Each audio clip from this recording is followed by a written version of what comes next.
Taskuõpetaja taskuhääling. Arvamus, haridus. Tere tulemast kuulama Taskuõpetaja taskuhäälingut. Mina olen Maigi, õpetaja, kes kirjutab. Igas järgnevas episoodis kõlab üks mu artikkel, sekka mõni kõrvalepõige, tagasivaade või tore mälestus. Siin on koolielu. Ausalt, kohati valusalt, vahel naljakalt, aga alati südamest. Tere, mina olen Maigi Varusk ja mul on hea meel, et sa oled jõudnud Taskuõpetaja taskuhäälinguni. Selles taskuhäälingus räägin mina oma lugusid, oma artikleid ja kommenteerin neid retrospektiivis.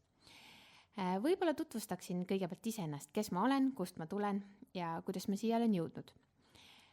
Olen Viljandi tüdruk, olen kasvanud ja sündinud Viljandis, käinud 12 aastat Karl Robert Jakobsoni nimelises gümnaasiumis ning sealt olen saanud nii mõndagi kaasa, mis mind õpetajana on kujundanud. Aastal 2007 lõpetasin ma gümnaasiumi ja kuigi oli valikuid mitmeid, siis otsustasin tulla Tartusse õppima saksa keelt ja kirjandust. Saksa keelt otseselt võib-olla ma nagu koolis selgeks ei saanud.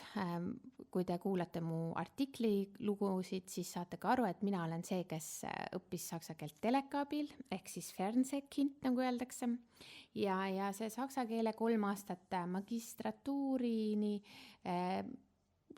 oli suhteliselt siuke lõbus teekond ning siis oli mul valida magistri eel siis kas minna tõlkesuunda magistrisse, valida üldse mingi muu eriala, mida ma ka proovisin. Ma proovisin režiid, jäin esimesena välja Balti filmimeediakoolist ja siis ma proovisin veel mõnda asja. Aga otsustasin siis, et hakkan proovima õpetaja ameti poole pürgimist ja just sellepärast, et mulle tundus see nii kindel, nii konkreetne, et ei ole sellist vahtu.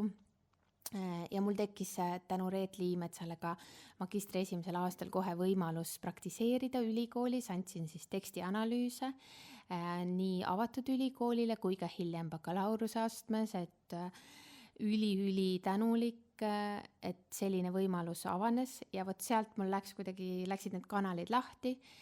Kuigi pärast lõpetamist ei olnud saksa keele õpetaja kohta, siis sain natuke teha muud tööd ning asusin asendajana tööle. Jäingi saksa keele õpetajaks. Olen olnud erinevates koolides, selle tõttu, et olen olnud asendaja või olen soovinud siis muuta nii-öelda kooliastet, kus õpetan, aga mingi hetk tuli sinna kõrvale siis kirjutamine, et hakkas koostöö kerge siuke väike õpetajate lehega ja kokku on siis ilmunud üle 30 artikli mul ja see podcast või see taskuhääling on siis tegelikult selleks, et ma arhiveeriksin need kõik, paneksin need ülesse. Need on üleval siin kuni aasta lõpuni ja need jäävad mulle arhiivi. Ka selle jaoks, et ma soovin jälle meisterõpetaja kutset taodelda ja see on üks asi, mis võiks olla reflektsioon, tagasivaade enda kirjutistele. Kui sa kuulad seda taskuhäälingut, siis võib-olla mõtled kaasa. Esimesed osad on tehtud nii, et kõigepealt on kommentaar ja siis on artikkel.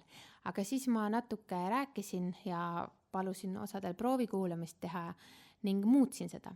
Ehk siis kõigepealt on artikkel, loen artikli sisse ja siis kommenteerin vabas vormis. Kindlasti kutsun üles kaasa mõtlema nii minuga kui ka võib-olla kolleegidega ja väga tänulik olen, kui sa jagad seda podcasti oma siis tuttavale pedagoogile või mittepedagoogile ja paned siis ka näiteks tärnid sellele, et nii nagu ikka like and subscribe. Mõnusat kuulamist, need podcastid jäävad ülesse, linkides leiad ka, kuidas veidi hoogu anda sellele aktsioonile ja kui sa tunned, et oled kõik osad ära kuulanud, siis ma oleksin üli tänulik, kui sa mulle kirjutaksid, et mis sul kõrvus kõige enam helisema jäi. Mina olen Maigi Varusk, kirjutav õpetaja, ausalt, avatult, aga alati südamega haridusest. Suur tänu, et kuulasid. Kui see lugu sind kõnetas, jaga seda sõbra või hea kolleegiga. Taskuõpetaja taskuhääling, arvamus ja haridus.